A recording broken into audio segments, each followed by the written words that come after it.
Hello everyone, আমি Emdadul. Welcome to our channel. গত কয়েকদিন ধরে বাংলাদেশ উত্তপ্ত পরিস্থিতি।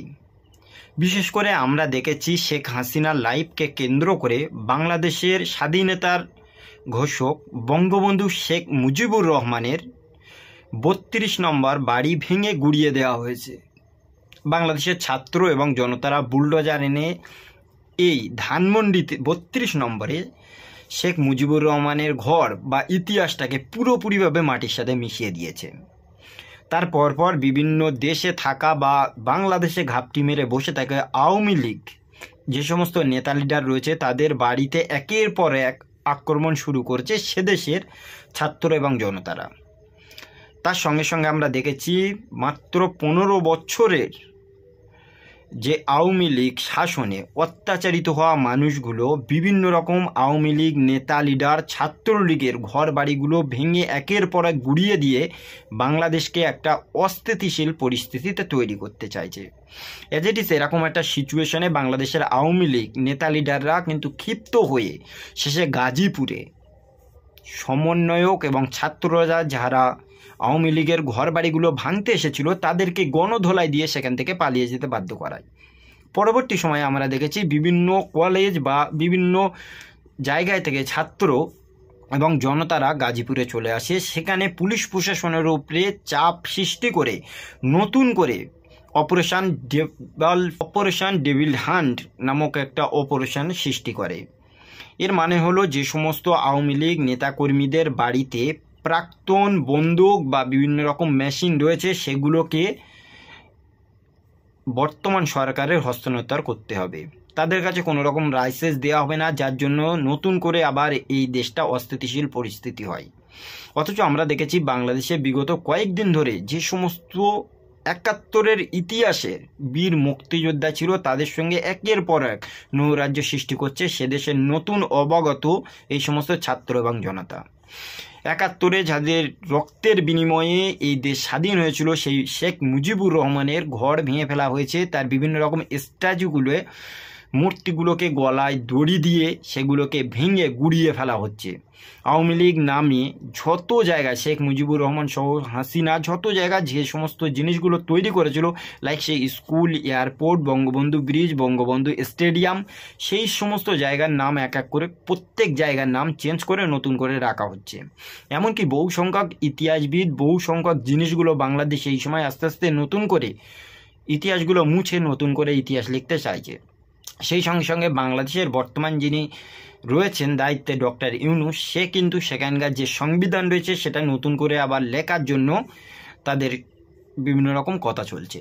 এমনকি বাংলাদেশে আমরা দেখেছি জামাতে ইসলামী সহ সেই সাথে সাথে বিএনপি এবং অন্যান্য রাজনৈতিক দলগুলোকে নিয়ে সেখানকার রাষ্ট্রপতি চুপ্পু এবং জেনারেল রয়েছে ওয়াকারুজ্জামান, এদেরকে পদত্যাগের দাবি করছে ছাত্র এবং জনতা।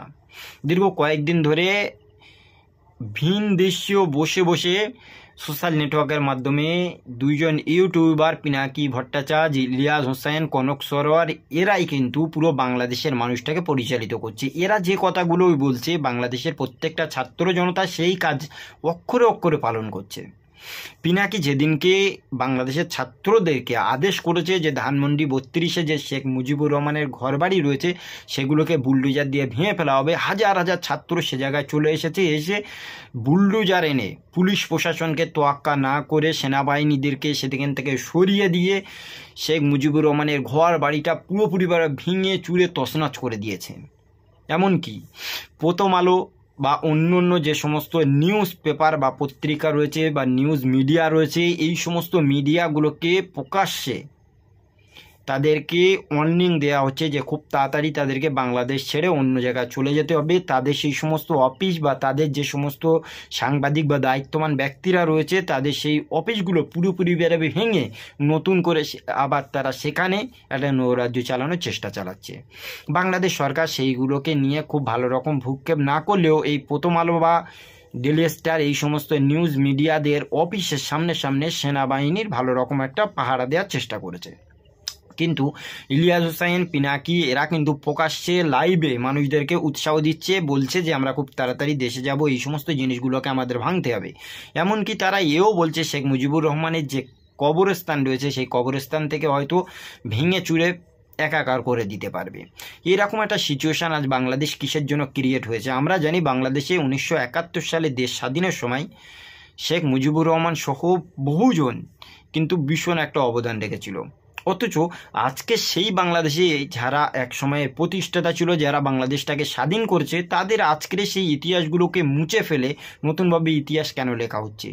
আসলে সত্যি কথা বলতে দেখুন, দীর্ঘ 15 বছর ধরে শেখ মুজিবুর রহমানের মেয়ে শেখ হাসিনা সেই দেশে যেভাবে অস্থিতিশীল পরীক্ষাটা নিয়ে রেখেছে, মানুষদের যেভাবে বাক স্বাধীনতাগুলোকে খর্ব করেছে, মানুষদের যেভাবে অত্যাচার করেছে, মানুষদের গুম করেছে, আয়না ঘরে রেখেছে, সেই যে বহিঃপ্রকাশ মানুষগুলো দীর্ঘদিন ধরে একটা শৃঙ্খলা আবদ্ধ জীবন পরিচালন করছিল, তার থেকে তারা আজকের মুক্ত হয়েছে। সেই জন্য হাসিনার ওপরে এই রাগান্বিত কোদের যে সমস্ত জিনিস রয়েছে তার বহিঃপ্রকাশ ঘটছে। আজকে তার বাবার ধানমন্ডির যে 32 নম্বর বাড়ি সেটাকে গুড়িয়ে দেওয়া, বিভিন্ন জায়গায় আওয়ামী লীগ নেতাকর্মীদের ঘর বাড়িতে হামলা করা, আওয়ামী লীগ নেতাকর্মীদের পুলিশের হাতে তুলে দেওয়া, গণধোলাই দেওয়া, তার সাথে সাথে আওয়ামী লীগ নেতা যে সমস্ত জন ছিল তাদের সেই সমস্ত মাল সম্পদ আত্মসাৎ করা, এরকম একটা সিচুয়েশন বাংলাদেশে চলছে।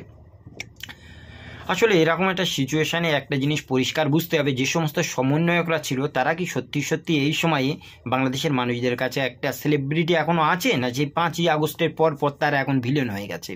আমরা দেখতে পেয়েছি গাজীপুরে যখন তারা গিয়েছে আওয়ামী লীগ নেতাকর্মীদের বাড়িতে হামলা করবে বলে, সেখানে আওয়ামী লীগের ওই গ্রামবাসী সমস্ত মানুষ একত্রিত হয়ে এই সমস্ত ছাত্রদের পিটিয়ে সেখান থেকে ভাগিয়ে দিতে পেরেছে এবং সেখানে তারা একটা প্রোটেক্ট শুরু করেছে। সেই সাথে সাথে বিগত কয়েকদিন আগে আমরা দেখেছি গোপালগঞ্জ বলে এক জায়গায় বাংলাদেশের যে জায়গায় আওয়ামী লীগের বিভিন্ন নেতাকর্মীরা প্রকাশ্যে হুমকি দিচ্ছে যে এখানে কোনো ছাত্র সমন্বয়ক বা যে সমস্ত মানুষরা নতুন করে বাংলাদেশ অস্থিতিশীল করতে চাইছে তারা যেন এখানে না আসে, এলে কিন্তু খুব খারাপ একটা সিচুয়েশান আসবে। এরকম একটা পরিস্থিতিতে বাংলাদেশের বিভিন্ন জায়গায় যে সমস্ত আওয়ামী লীগ রয়েছে তাদের কিন্তু ভার্চুয়ালি বিভিন্ন রকম কথাবার্তা চলছে। সোশ্যাল নেটওয়ার্কে প্রতিনিয়ত সোশ্যাল নেটওয়ার্কে তারা পোস্ট করছে, বিভিন্ন জায়গায় তারা সমাবেশ করছে, বিভিন্ন গুগল মিটের সাহায্যে এক দেশ থেকে অপর দেশে কথাবার্তা হচ্ছে। খুব তাড়াতাড়ি হয়তো বাংলাদেশ আবার আমরা দেখতে পাবো আওয়ামী লীগ আসতে পারে। সেই সাথে সাথে নতুন যে সমস্ত সমন্বয়ক রয়েছে তার ভেতরে ক্রীড়া উপদেষ্টা আসিফ মাহমুদ সজীব ভুঁইয়া, সে প্রকাশ্যে কিন্তু একটা সাক্ষাৎকার দিয়েছে যে ইন ফিউচার খুব তাড়াতাড়ি হতে আওয়ামী লীগ বাংলাদেশের রাজনৈতিক থেকে পুরোপুরিভাবে নিষিদ্ধ হয়ে যেতে পারে। যেমনটা তারা ছাত্রলীগকে নিষিদ্ধ করেছে, অ্যাজ ইট ইজ সেম ভাবে তারা আওয়ামী লীগকে নিষিদ্ধ করে দেবে। সত্যি কথা বলতে দেখো, আওয়ামী লীগ নিষিদ্ধ হয়ে গেলে মানুষদের মন থেকে তো সরে যাবে না। আজকের শেখ মুজিবুর রহমানের মূর্তি ভাঙা হচ্ছে, শেখ মুজিবুর রহমানের ঘর বাড়ি ভাঙা হচ্ছে, কিন্তু শেখ মুজিবুর রহমানের যে ইতিহাসগুলো মানুষের মন থেকে কি মুছিয়ে ফেলা হয়েছে? সেই সাথে সাথে সংবিধানটাকে মোছা হবে বা আওয়ামী দোষর যে সমস্ত পুলিশ প্রশাসন বা আইনের ভিতরে যারা রয়েছে তাদের বিরুদ্ধে পদক্ষেপ গ্রহণ করছে। কারণ যে সমস্ত আওয়ামী লীগের এই হাসিনা অত্যাচার করেছিল, এই সমস্ত মানুষ নীরব দর্শকের ভূমিকা পালন করেছিল, এই সমস্ত মানুষগুলো তাদেরকে সাপোর্ট করেছিল।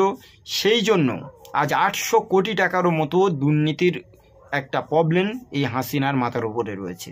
তার সাথে সাথে যে সমস্ত জায়গা থেকে গুম খুন লুটতারা যেরকম চলেছে, হাসিনার বিরুদ্ধে বাকস্বাধীনতা হরণ থেকে শুরু করে নিয়ে বিভিন্ন রকম অভিযোগ করা হয়েছে। সেই জন্য হাসিনা সে দেশ থেকে পালিয়ে তার বোনকে নিয়ে এখন ভারতে রয়েছে।